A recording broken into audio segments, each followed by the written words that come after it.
여러분, 지난 한 주간 동안 편안하셨습니까? 예, 감사합니다. 오늘은 지난 시간에 이어서 눕기 2장을 찾겠습니다. 눕기 2장.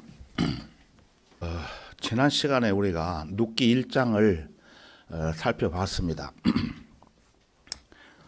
이 시간에 살펴볼 하나님의 말씀은 눕기 2장을 살펴보겠습니다. 눕기 2장. 그래서 눕기 2장 전체를 읽기 전에 먼저 눕기 2장 12절 한 구절만 보겠습니다. 눕기 2장 12절 한 구절만 보겠습니다. 오늘 또 성경 구절을 많이 보기 때문에 앞에 화면에 띄우겠습니다. 2장 12절입니다. 주께서 너의 행한 일을 갚아주시고 이스라엘의 주 하나님께서 그분의 날개 아래 의뢰하려 온 너에게 온전히 보상해 주기를 원하노라 하더라. 다 같이 기도드리겠습니다. 위대하시고 거룩하신 주 하나님 아버지, 감사합니다. 보잘것없는 죄 많은 저희들을 주님의 보혈로 사망과 지옥으로부터 구출해 주시고 만왕의 왕이시며 만주의 주이신 예수 그리스도의 몸 안에 거하게 하시고 이 어지러운 세상에서 벌어지는 각종 사건, 사고로부터 보호해 주시고 특히 마귀의 유혹으로부터 시험에 들지 않도록 인도해 주신 은혜 참으로 감사합니다.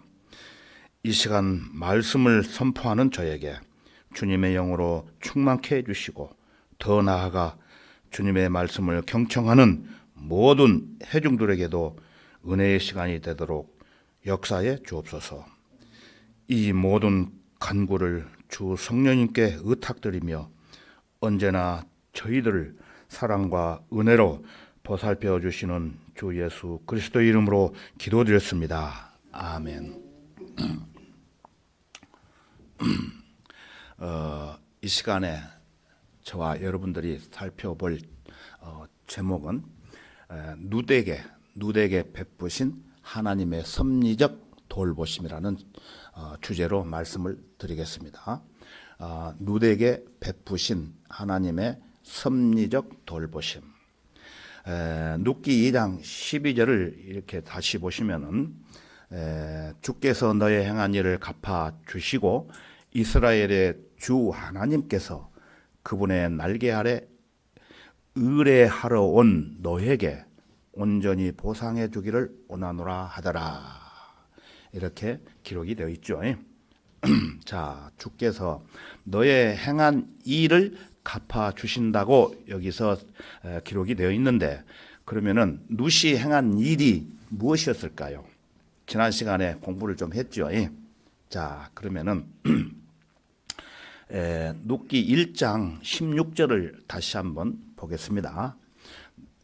룻이 말하기를 나로 어머니를 떠나라고 하거나 어머니를 따르는 것에서 떠나 돌아가라고 강권하지 마소서. 어머니가 가시는 곳에 나도 가고 어머니가 유숙하시는 곳에 나도 유숙하리이다. 어머니의 백성이 내 백성이 되고 어머니의 하나님이 내 하나님이 되시리이다. 설명은 들으셨죠? 그래서 이 룻은 비록 크모스의 신을 믿는 모압 족속인 이방 여자였지만 어머니가 가시는 곳에 나도 가고 어머니가 유숙하시는 곳에 나도 유숙하리이다.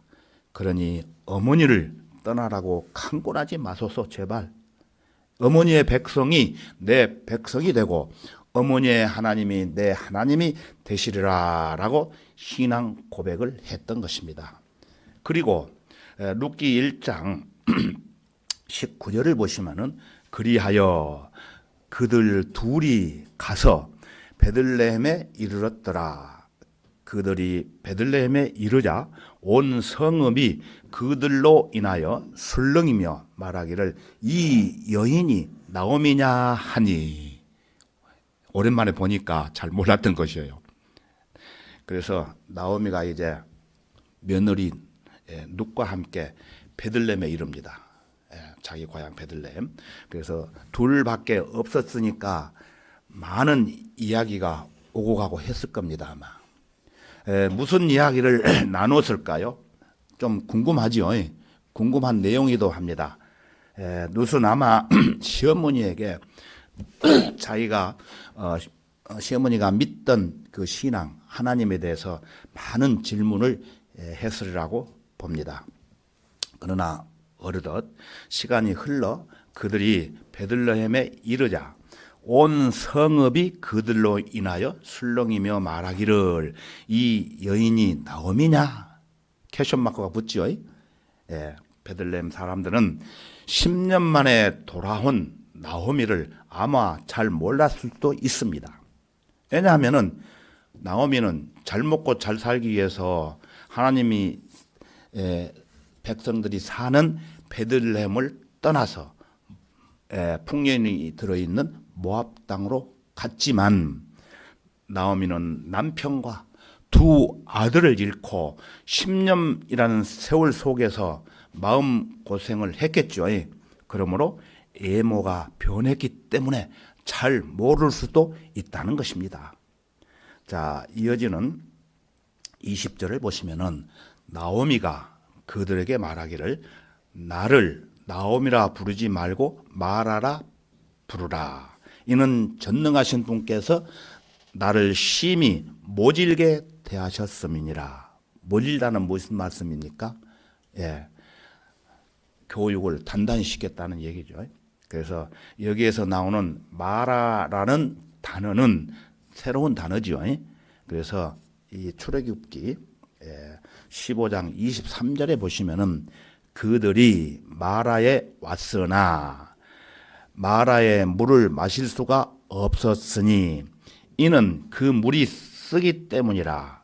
그러므로 그 이름을 마라라 하니라. 그들이라는 것은 이스라엘 백성들이 애굽을 탈출해 가지고 강을 건너왔을 바다를 건너왔을 때에 물이 없어 가지고 물을 먹는 그 곳에 가서 물을 먹으려고 했는데 물이 썼다는 거예요. 그래서 그 마라라고 그렇게 이야기를 했다는 것입니다. 그래서 마라의 뜻은 쓰다라는 뜻입니다. 나오미의 이름을 마라라 하는 것은 자기의 잘못된 행동에 대해 자백하는 뜻이 되기도 합니다. 자, 룻기 1장 22절에 가서 보면은 그리하여 나오미가 돌아왔으니 그녀의 며느리인 모압 여인 룻과 함께 모압 땅에서 돌아왔으며 그들이 보리 수확이 시작될 때에 베들레헴에 왔더라. 여러분 시골에 사신 분들은 보리 수확을 아마 해 보셨을 겁니다. 저도 보리 수확을 하는데 도움을 주었던 시절이 있었습니다. 그래서 보리 수확이 시작될 때 이 둘은 베들레헴에 돌아왔고 또 그 시기를 보면은 저지대인 경우에는 늦은 3월부터 보리 수확을 시작을 하게 되고 높은 고지대는 5월 초까지 수확이 계속 이어진다고 성경은 말하고 있습니다. 나오미와 룻은 또한 돈도 없었고 직업도 없었고 먹을 음식도 없었고 더 비참한 것은 어떤 일을 해서 먹고 사느냐 살아갈 희망조차도 눈에 보이지 않았기 때문에 나날이 불안했던 것입니다. 이것은 하나님 앞에 헌신하지 않는 사람의 특징이기도 합니다. 모든 일들이 불안해요. 불안할 수밖에 없습니다. 그러나 하나님 앞에 헌신한 사람은 바로 하나님께서 주시는 평안함 속에서 마음이 안정됩니다. 여러분 방금 전에 찬송가 부르셨죠. 평안함. 하나님께서는 헤아릴 수 없는 크신 자비와 또 사랑으로 앞으로 어떤 일이 일어날 것인지 섭리 가운데 구체적으로 개입하셔서 계획하고 계시는 것인데 나오미는 까맣게 이런 사실을 몰랐던 것입니다. 자, 이어지는 오늘 본문 말씀 2장 1절을 보겠습니다. 2장 1절 펴져 있죠. 나오미에게는 남편의 친척 한 사람이 있었으니 그는 부강한 자요 엘리멜렉 가문으로 그의 이름은 보아스더라. 특별히 이제 보아스라고 하는 인물이 나타났습니다. 예수 그리스도의 예표가 되는 인물입니다. 보아스는 예수 그리스도의 예표. 보아스는 나오미의 남편인 엘리멜렉의 가까운 친족 중 한 사람이었습니다. 베들레헴에서 부자로 살고 있는 재상가요 주목받는 인물이었던 것입니다. 자, 이어지는 2절과 3절을 보시면은 모압 여인 룻이 나오미에게 말하기를 이제 나로 밭에 가게 하소서. 먹을 것이 없으니까 밭에 가게 하소서. 내가 누구의 먹전에 은혜를 얻으면 그의 뒤를 따라 이삭을 주겠나이다 하니 보리 이삭을 주겠다는 얘기죠. 나오미가 그녀에게 말하기를 내 따라 갈지어다 하더라. 허락을 하죠. 그래서 그녀가 가서 이르러 추수꾼들을 따라 밭에서 이삭을 주었는데 우연히 엘리멜렉의 친족인 보아스에게 속한 밭의 한쪽에서 줍게 되었더라. 룻은 어떤 계산을 하고 밭으로 나가게 되었던 것이 아니죠. 그리고 가장 부유한 사람 보아스에 대해서 어떤 정보를 얻고 갔던 것도 아닙니다. 그래서 우연이라고 하는 말이 그 말입니다. 우연히 갔던 거예요. 우연히 엘리멜렉의 친족인 보아스에게 속한 밭에 한쪽에서 이삭을 줍게 되었다는 것입니다. 이 보아스에 대한 평판이 4절에 보면 알 수가 있는데요. 이어지는 4절을 보겠습니다. 보라, 보아스가 베들레헴으로부터 와서 추수꾼들에게 말하기를 주께서 너희와 함께 하시기를 원하노라 하니 그들이 그에게 대답하기를 주께서 당신에게 복 주시기를 원하나이다 하더라. 누구하고 대화한 내용입니까?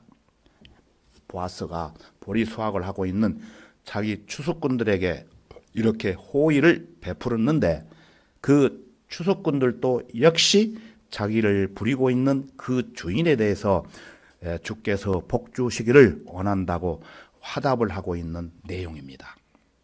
그래서 우리가 고용주와 고용인의 입장에서 있었던 이런 관계를 볼 때 가장 현실적으로 얼마나 진실성이 있는 것인가를 앞으로 이어지는 4장까지 살펴보면 우리가 알 수가 있습니다.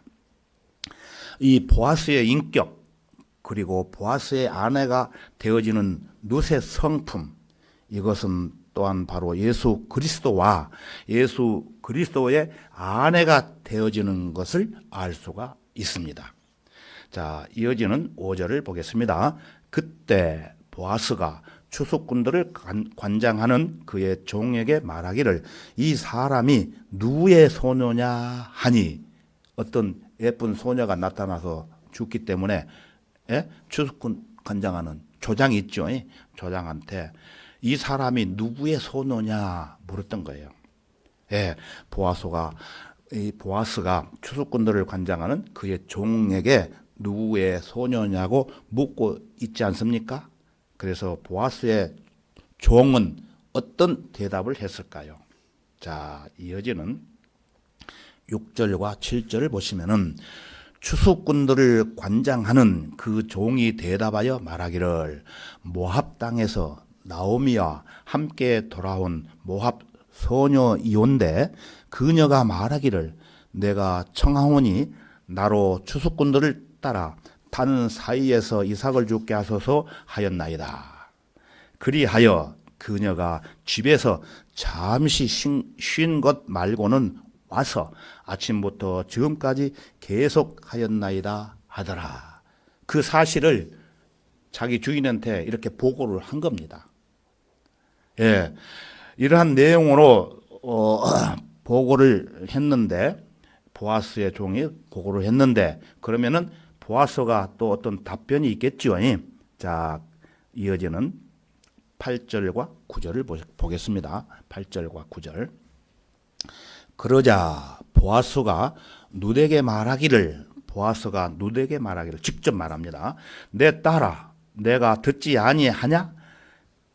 이삭을 주우러 다른 밭으로 가지 말며 여기서 떠나지 말고 여기 내 소녀들 곁에 있으라.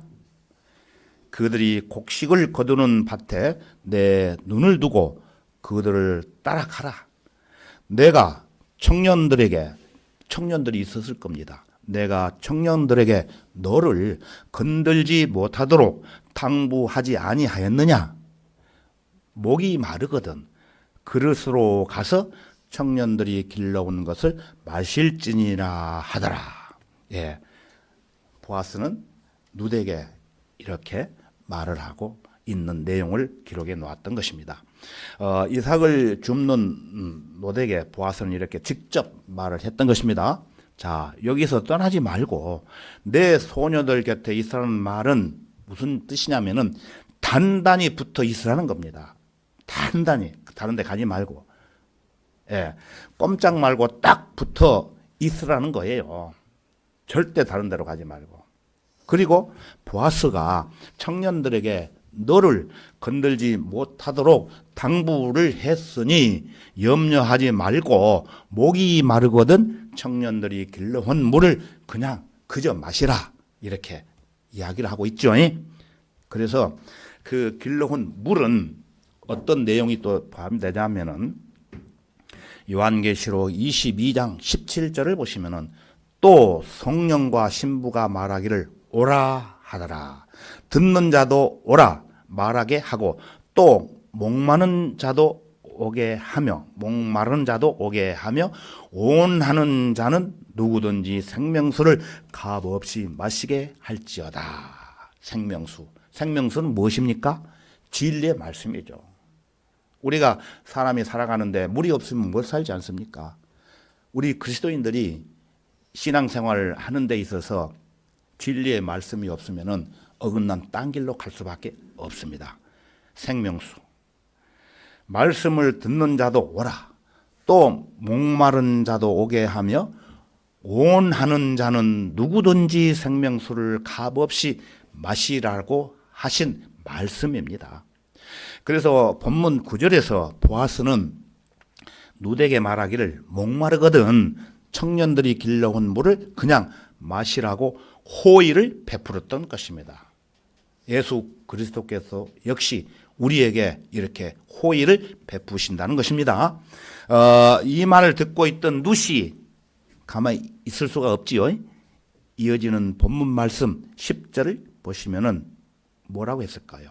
그러자 룻이 땅에 엎드려 절하고 그에게 말하기를 나는 타국인인데도 어찌하여 내가 당신 눈에 은혜를 얻으며 당신께서 나를 알아주시나이까 하니. 자, 룻은 보아스가 베풀어준 호의에 얼마나 깊은 감동을 받았는지 땅에 덥석 엎드려 절을 하며 나는 타국인에 불과하지만 어찌하여 내가 당신의 눈에 은혜를 얻을 수 있으리까? 당신께서 나를 알아주시나이까? 라고 감사한 마음을 표했다는 것입니다. 이처럼 구원받은 성도들도 하나님께서 베풀어 주시는 은혜를 잊지 않고 주님을 온전히 섬기며 감사하는 마음으로 살아야 된다는 교훈을 말해주고 있는 것입니다. 자, 이어지는 11절을 보시면은 보아스가 또 대답하여 그녀에게 말하기를 내 남편이 죽은 뒤로 내가 내 시어머니에게 행한 모든 것과 어떻게 내가 내 아버지와 어머니와 태어난 땅을 떠나 내가 전에 알지 못하였던 백성에게로 왔는지 내가 온전히 알려졌느니라. 알았다는 거예요.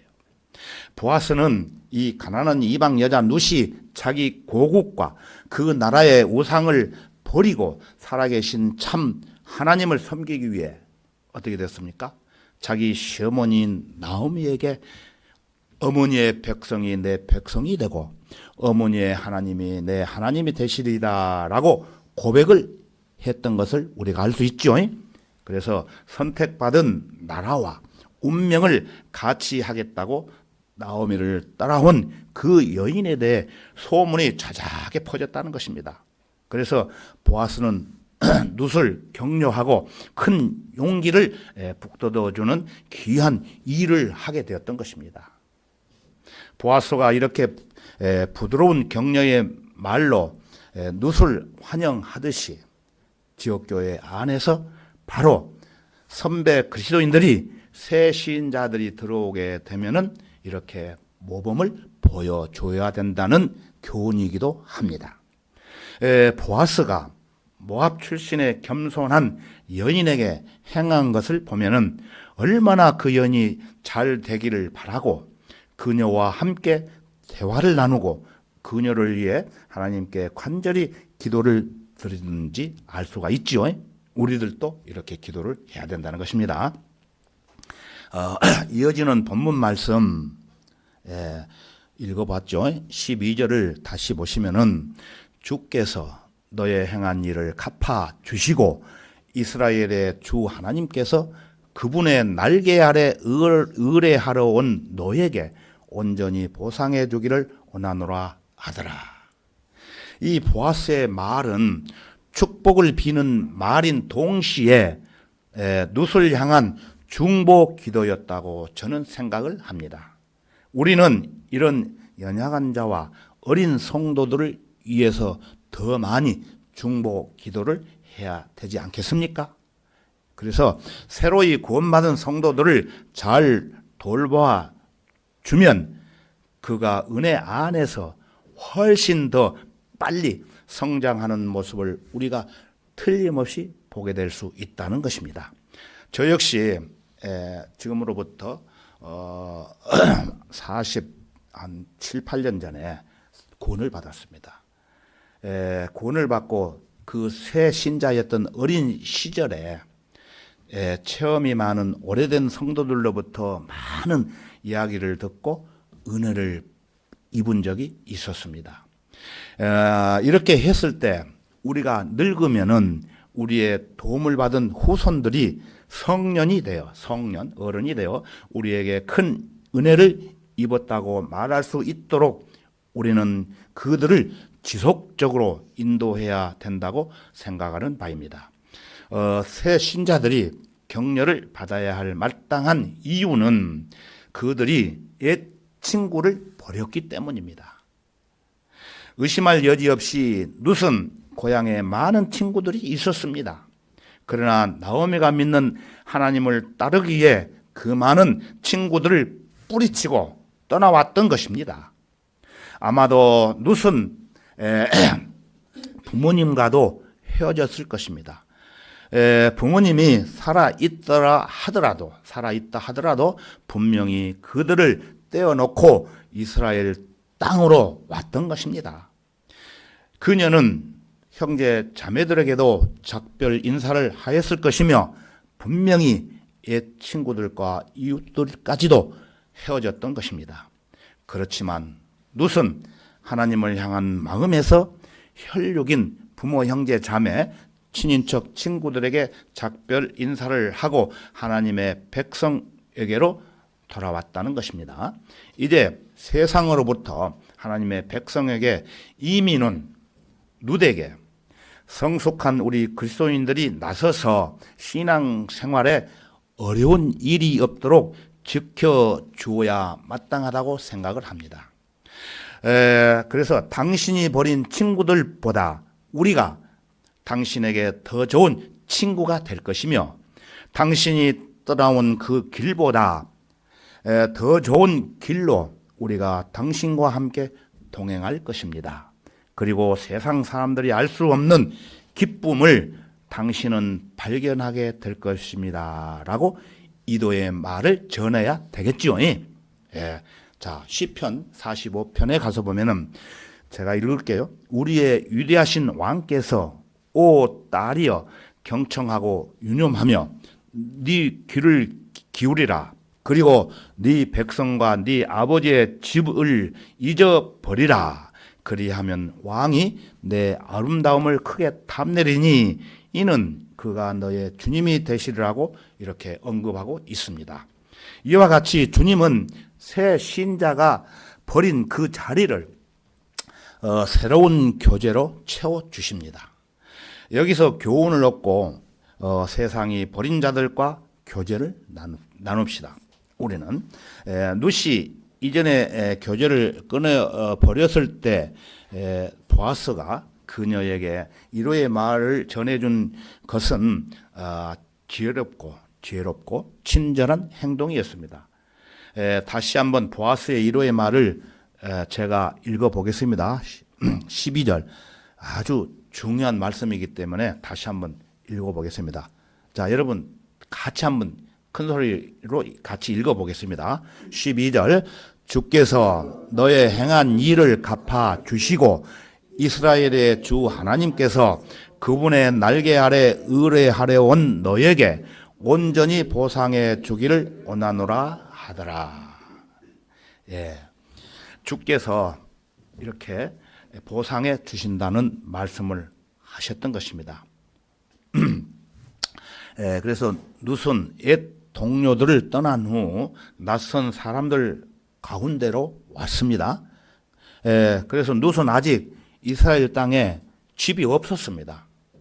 따라서 자신을 이방 여인이라고 고백을 했던 것입니다. 자신은 하나님을 믿지 않았던 이방 여인이었다고. 룻은 나오미를 알고 있었지만 베들레헴이라는 성읍에서는 시어머니 말고는 아는 사람이 한 사람도 없었습니다. 룻이 추수밭에 왔을 때 이웃들이 이삭을 줍고 있었지만 그들은 룻이 아는 이웃들이 아니었습니다. 아무도 룻을 동정하지 않았다는 것입니다. 아마도 그들은 호기심을 가지고 룻을 바라보았지만 냉정한 표정을 했을 것입니다. 그리고 그들은 아마 이렇게 생각을 했을 것입니다. 이 모함 이방인 여인이 무슨 일로 여기까지 와서 이스라엘 중 가난한 사람들에게 속한 이삭을 줍는 것인가? 다른 지역에서 온 낯선 사람이 자기 지역의 밭에 와서 이삭을 주울 때 그 지역 사람들 가운데 이러한 감정이 생기지 않겠습니까? 룻은 이방인이었고 그들의 눈에는 당연히 침입자로 보였던 것입니다.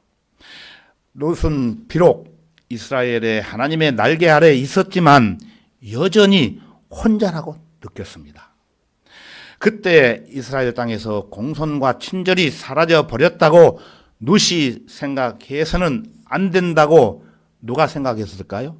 보아스가 생각을 하고 보아스는 이렇게 룻에 대해서 호의를 베풀게 되는 것입니다.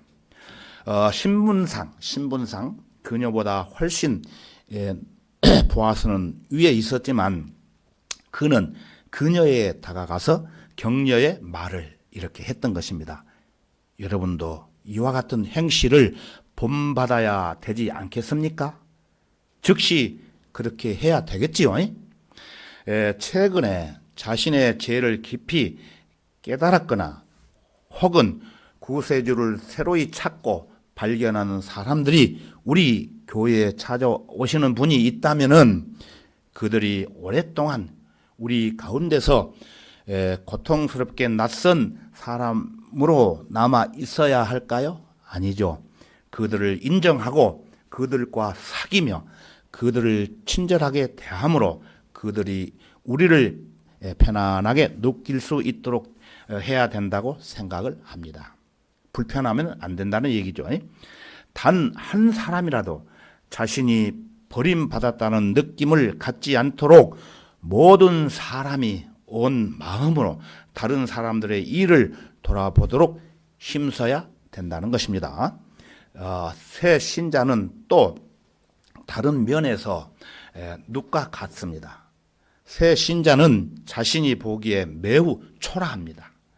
룻은 보아스에게 나는 타국인인데도 어찌하여 내가 당신 눈에 은혜를 얻었으며 당신께서 나를 알아주시나이까 라고 물었던 것입니다.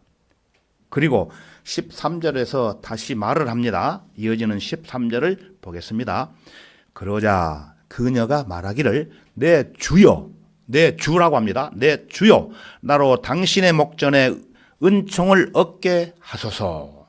나는 당신의 몸종들 중 하나와도 같지 않으나 당신께서 나를 이로하시고 당신의 요종에게 친절하게 말씀하셨나이다 하더라. 룻이 자신이 매우 하찮은 사람이며 자신에게 어떠한 친절도 과분한 은혜라고 생각을 했던 것입니다. 이런 신자들은 자신을 초라하게 여기기 때문에 더욱 더 관심을 갖고 친절하게 그들을 격려하는 것은 적절하고도 완전한 일이며 꼭 필요한 일입니다. 새 신자들이 진지하고 진실하다면 그들도 그렇게 생각할 것입니다. 절대로 그들을 비판하지 말고 엄격하게 대하지 마십시오. 도리어 이제 막 싹트기 시작한 그들의 은혜를 세심하게 대하시기를 바랍니다. 서리가 내리는 말 한마디가 그들을 상하게 할 수 있으며 정다운 말 한마디가 그들을 발전시킬 수 있습니다. 우리 주님은 우리 양들을 먹이라고 여러분에게 명령하고 있지 않습니까? 그러므로 여러분은 목자처럼 그들을 대하십시오. 그리고 그들이 길을 가다가 기진맥진하지 않도록 그들을 절대로 몰아치지 마십시오. 또한 새 신자가 룻과 같은 이유는 그가 룻처럼 이스라엘의 하나님의 날개 아래 보호를 받으러 왔기 때문입니다. 여기에 아름다운 은유가 있습니다. 여러분도 아시다시피 강한 새의 날개는 다른 새에 비하여 특별히 튼튼합니다.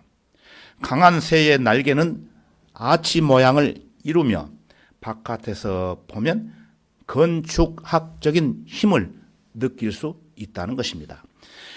암탉처럼 아주 연약한 피조물의 날개 아래도 어린 병아리들에게는 완전한 피난처가 되기도 합니다. 그리고 날개 안에는 새끼가 유한을 받도록 부드러운 깃털이 나 있습니다. 날개 안쪽은 가지런히 정돈되어 있어서 연약한 어린 새끼는 그 날개의 포근함 때문에 어디에도 부딪히지 않습니다. 여러분은 이런 생각을 한번 해본 적이 있으십니까? 마치 암탉이 병아리들을 품듯이 고난의 때에 주님께서 우리에게 오셔서 그의 전능하신 사랑의 큰 날개로 덮어 주시지 않겠습니까? 성경은 이렇게 말씀하십니다. 우리 다 같이 시편 91편 4절을 찾겠습니다. 시편 91편 4절을 찾겠습니다.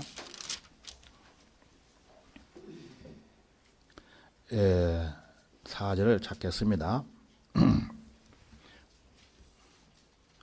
앞에서 띄우겠습니다. 못 찾으신 분들은 앞에 보시기 바랍니다. 시편 91편 4절을 제가 천천히 읽겠습니다. 그가 너를 자기 깃털로 덮으시리니 내가 그의 날개 아래서 신뢰하리로다. 그의 진리가 너의 큰 방패와 작은 방패가 되리니. 이 얼마나 따뜻한 보호입니까? 어린 병아리들이 깃털이 난 어미의 품에서 머리를 들어 올린 모습을 보면은 그 행복은 완벽해 보이지 않습니까? 비록 그것들을 품은 날개 주변으로 거센 바람이 계속 불어오고 있었지만 마치 자기들이 얼마나 따뜻하고 포근한지를 말을 하고 있는 것 같습니다. 새끼들이 이보다 더 행복할 수는 없을 것입니다. 새끼들은 잠시 뛰어가다가도 곧 그 날개 아래로 돌아옵니다. 왜냐하면은 그 날개 밑이 그것들에게 집이요 가정이기 때문입니다. 어미의 날개는 그것들의 방패요 위급할 때에 구조받는 것이며 방어 시설이요 기쁨이 있는 곳입니다. 우리 새 신자들도 이와 같습니다. 그들은 자신을 의지하지 않고 예수님을 의지하려고 왔습니다. 그렇습니다. 그들은 그리스도 안에 있는 의를 찾으러 왔던 것입니다. 그리스도 안에서 모든 것을 찾고자 하기에 그들은 하나님의 날개 아래 피합니다. 성숙한 성도들도 이렇게 하지 않습니까? 여러분의 형편도 이와 같지 않습니까? 저는 그렇다고 알고 있습니다. 그렇다면 어린 신자들로 하여 여러분이 하고자 하는 것을 하도록 격려해 주십시오. 그들에게 이렇게 말해 주십시오. 이런 것은 어디에도 없습니다. 우리 함께 하나님의 날개 아래에 기쁘게 거합시다 라고 모든 염려를 하나님께 맡기는 것만큼 편안한 쉼, 평안함, 고요함 또한 안전한 안정도 없습니다. 여러분이 가지는 유일한 두려움은 하나님께 죄를 범하는 것에 대한 두려움이므로 다른 모든 두려움은 버리십시오. 지금까지 저는 새 신자들에게 격려가 필요하다는 사실을 여러분들에게 간단하게 말씀 드렸으므로 이제 저는 두 번째로 하나님의 날개 아래 보호를 받으러 온 자들이 받을 온전한 상이 무엇인지를 간단하게 살펴보고자 합니다. 우리가 혈육이 있는 우리의 몸을 내려놓는 그날에 온전한 상을 받을 것이라고 저는 대답하겠습니다. 그때에 우리의 몸은 예수 안에서 잠들고 옷을 벗은 우리의 혼은 몸을 떠나지만 주님과 함께 있을 것입니다. 이처럼 육체를 떠날 때 우리는 영혼의 완전한 행복을 누릴 수 있다는 것입니다. 하지만 온전한 상은 주님께서 두 번째 오실 때 곧 우리의 몸이 무덤에서 일어나 강림하신 왕의 영광스러운 통치에 참여하게 될 때 받게 될 것입니다. 그때에 우리가 완전한 인격을 갖춘 상태에서 사랑하는 이의 얼굴을 볼 것이며 우리는 그와 같이 될 것입니다. 우리 하나님께 영원히 살 것입니다. 하나님과 함께 영원히 산다는 것입니다. 말로 할 수 없는 축복이 하나님의 날개 아래에 보호받으러 온 자들의 받을 수 있는 온전한 상이라는 것입니다. 하지만 현재의 상도 있습니다. 현재 상. 이에 대하여 보아서가 이렇게 언급하고 있습니다. 의인에게 고난이 많은 것은 사실이지만 경건한 자는 이 세상에서 현실적인 보상을 받는다는 것입니다. 누구든지 하나님을 위해 살면은 영육간에 복을 받을 것이라는 사실입니다. 왜냐하면은 경건에는 오는 세상은 물론이요 현재의 삶에 대한 약속이 담겨 있기 때문입니다. 그리스도를 위하여 우리가 현재의 생명을 잃는다 해도 이는 도리어 우리가 생명을 얻는 것이요 자기를 부인하고 십자가를 지는 것은 축복의 방편일 뿐입니다. 우리가 먼저 하나님의 나라와 그의 의를 구하면은 이 모든 것이 우리에게 더해진다고 말씀하고 있습니다. 이스라엘의 하나님께 자신을 맡기기 위해 찾아온 이 가련한 애국인 룻은 모든 것을 버렸지만 동시에 그녀는 모든 것을 얻고 또 얻었습니다. 베일 뒤에 숨어있는 미래를 그녀가 볼 수 있었다 할지라도 자신이 행한 그 이상으로 자신에게 유리하게 처신하지는 못했을 것입니다. 룻은 조금이라도 얻는다는 기대를 하지 않았습니다. 그저 나오미를 따라 나왔고 가난과 어둠을 예상을 했던 것입니다. 하지만 의로운 일을 행하는 가운데 그녀는 부유해지는 부자로 되어지는 복을 체험했던 것입니다. 룻은 모압 족속을 버렸으나 이스라엘에서 정귀한 친족을 알았습니다. 그녀는 조상의 고향을 떠났지만 선택받은 민족 가운데서 유업을 얻었으며 이 유업은 그녀를 사랑한 존귀한 자가 찾아준 것이었습니다. 여러분이 그리스도께로 나와 그를 신뢰할 때 주 예수 그리스도께서 여러분의 친족이 된다는 사실을 알게 되는 것입니다. 그가 여러분의 유업을 찾아줄 것이며 친히 여러분과 연합할 것입니다. 여러분은 그가 남이라고 생각하고 그에게 가까이 가기를 두려워했는데 그렇지 말라는 것입니다. 그러나 그가 여러분에게 가까이 오십니다. 그리하여 여러분이 그의 가슴에 기대며 그분과 하나님을 체험합니다. 이것이 바로 회개한 자가 받을 온전한 상의 멋진 그림이기도 합니다. 룻은 기대하지도 않는 것을 체험을 했으며 또 남편을 얻었습니다. 이는 틀림없이 그녀에게 위로와 기쁨이 되었던 것입니다. 나중에 남편을 얻습니다. 왜냐하면 그녀가 자신의 남편의 집에서 편히 쉬고 그와 결혼한 덕분에 그의 큰 토지를 소유하게 된다는 것입니다. 가련한 죄인이 하나님을 신뢰할 때 그는 엄청난 은혜를 기대하지 않지만 놀랍게도 그의 마음은 남편, 가정, 그리고 상상을 초월할 만한 아주 귀중한 유업을 얻게 된다는 것입니다. 이 모든 것을 우리 주 예수 그리스도 예수 안에서 얻게 되는 것입니다. 다른 데서 얻을 수가 없다는 것입니다. 그러므로 이 영혼은 사랑하는 이, 곧 비할 데 없는 사랑의 주님과 정답고 지속적이며 떨어질 수 없는 연합을 이루어야 된다는 것입니다. 우리는 예수님과 하나입니다. 하나. 어디 가면은 우리는 장성은 하나다. 이렇게 구호를 많이 들었을 것입니다. 그런데 우리는 예수님과 하나입니다. 하나. 이 얼마나 영광스러운 신비인지요. 룻은 하나님의 선택받은 백성 가운데서 유업을 얻었습니다. 이 유업을 그녀에게 찾아준 보아스가 아니었더라면 그녀는 이 유업을 얻지 못하였을 것입니다. 그러나 룻은 이와 같이 확실하게 유업을 얻었습니다. 가련한 영혼이 하나님께 나올 때 그는 오직 피하려고 하나님께 도망한다고 생각을 합니다. 그러나 실로 그는 훨씬 더 많은 것을 얻게 될 것입니다.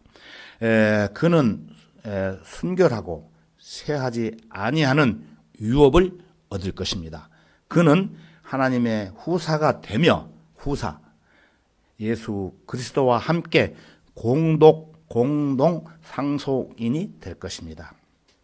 주님을 신뢰하는 자가 어떻게 상을 받을까요?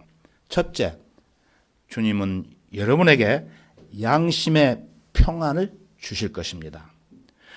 어느 누가 이보다 더 좋은 상을 받을 수 있을까요? 한 사람이 나는 죄를 저질렀지만 이제는 용서받았습니다 라고 말할 때 그 용서가 이루 말할 수 없는 은혜가 아니겠습니까, 여러분? 하나님을 믿는 믿음으로 말미암아 자신을 절제하고 하나님의 영광을 위해 온전히 살며 또한 우리의 이웃을 유익하게 하는 법을 배울 때 여러분은 주님의 발자취를 따라 감으로써 주님과 함께 통치하게 될 것입니다. 우리의 이웃은 에베소서 4장 25절에 가서 보면은 한번 보겠습니다. 25절을 보시면은 그러므로 거짓을 버리고 각자 자기의 이웃과 더불어 진리를 말하라. 진리를 말하라. 이는 우리가 서로 지체이기 때문이라. 구원받지 못한 죄인들은 주님의 지체가 아닙니다. 우리의 진정한 이웃은 구원받은 그리스도인을 말하는 것입니다. 그래서 구원을 받은 사람은 서로 지체가 된다는 것입니다. 자, 룻기 2장 14절을 다시 보시면은 보아스가 그녀에게 말하기를 식사 때에는 이리로 와서 빵을 먹고 내 조각을 초에 찍으라. 하므로 룻이 추수꾼들 곁에 앉으니 그가 그녀에게 볶은 곡식을 건네주자 그녀가 배불리 먹고 남겼더라. 이제 축복이 하나하나 찾아옵니다. 이삭을 줍는 자가 은혜롭게도 이 부자의 식탁에 초대를 받습니다. 이 가련하고 떨고 있는 여인은 자신의 결점을 알고 소망도 기쁨도 없음을 느끼고 있습니다. 그런데 유력하고 자신감이 넘치는 보아스의 식사에 이삭 줍는 이 가련한 여자가 초대된 것입니다.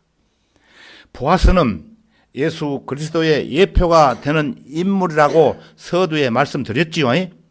예수 그리스도의 예표입니다. 깊은 뜻이 있습니다. 본문에서 이삭 줍는 이 여인은 식사할 때에 이 보아스로부터 이리로 오라는 초대를 받습니다. 아울러 룻은 올 뿐만 아니라 어떻게 됩니까? 먹으라는 말도 들었습니다. 한 가지 더 주목할 사실이 있습니다. 룻은 빵을 먹으라고 초대받았을 뿐만 아니라 빵 조각을 초에 찍으라고 초대를 받았습니다. 우리는 이것을 시큼한 음식이라고 초라고 하니까 시큼한 음식이라고 생각해서는 안 됩니다. 이 초는 강하지 않는 음식이지만 대단히 시원하며 수확하는 주인의 음식 맛을 좋게 해주는 조미료였던 것입니다. 나쁜 조미료가 아니고 아주 유익한 조미료. 이 말의 의미를 밝혀줄 유일한 단어가 소스입니다. 소스. 주님의 귀한 성도 여러분, 주님의 추수꾼들은 빵을 소스에 찍어 먹습니다. 그들은 달콤한 위로를 먹습니다. 그들은 진리뿐만 아니라 진리에 따르는 신성하고 매혹적인 기쁨을 얻습니다.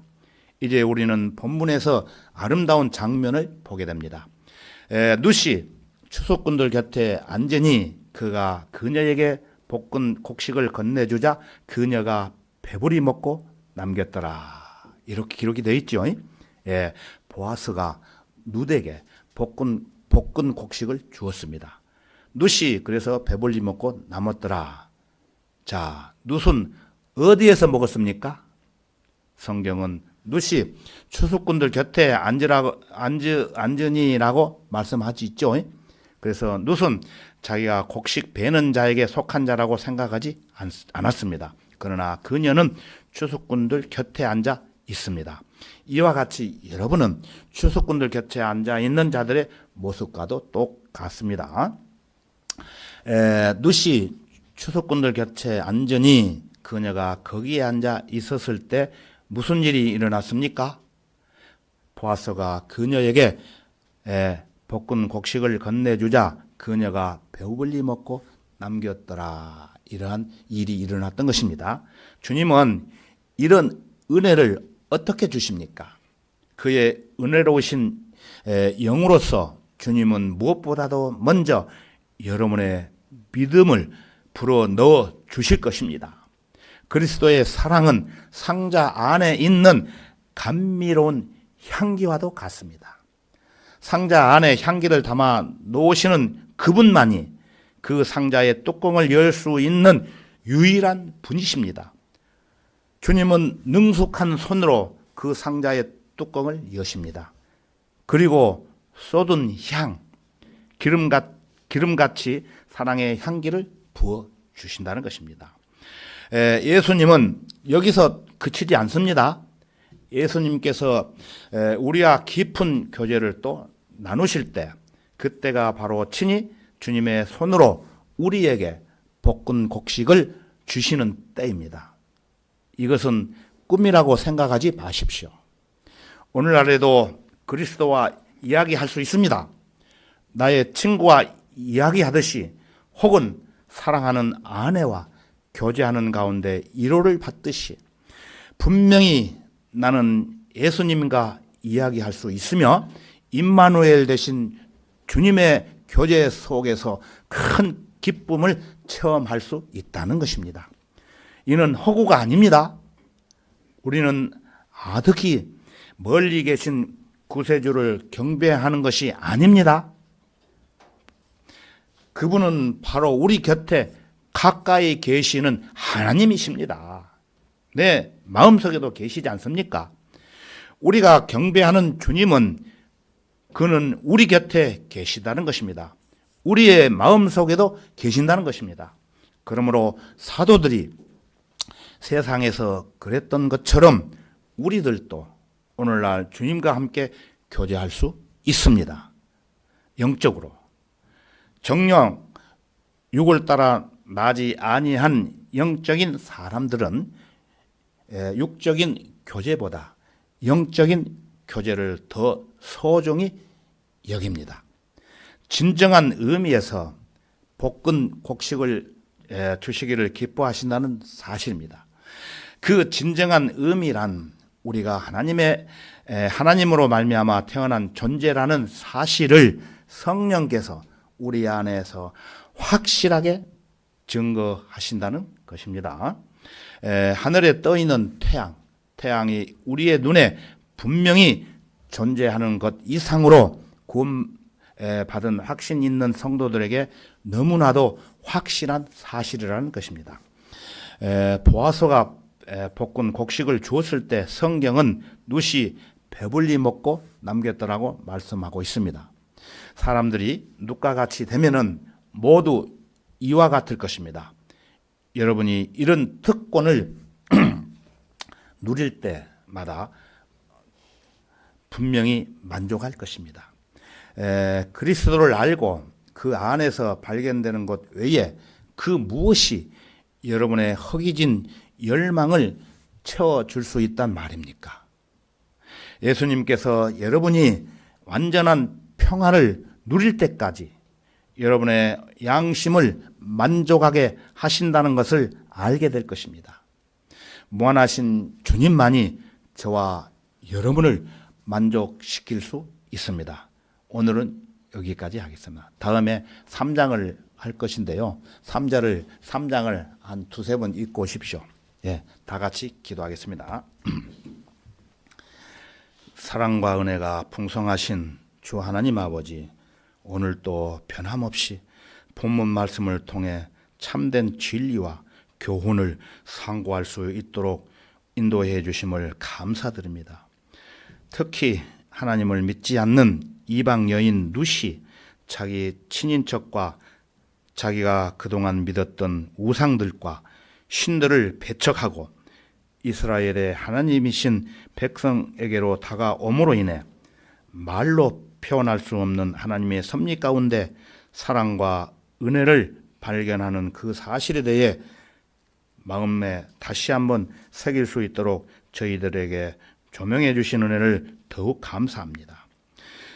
무엇보다도 누구든지 하나님을 믿고 섬기며 구원받은 성도들과 동행하면 영육 간의 복을 받는다는 것을 다시 한번 우리 마음속에 새겨봅니다. 이제 말씀을 더욱 사모하는 성도들이 되도록 도와주십시오.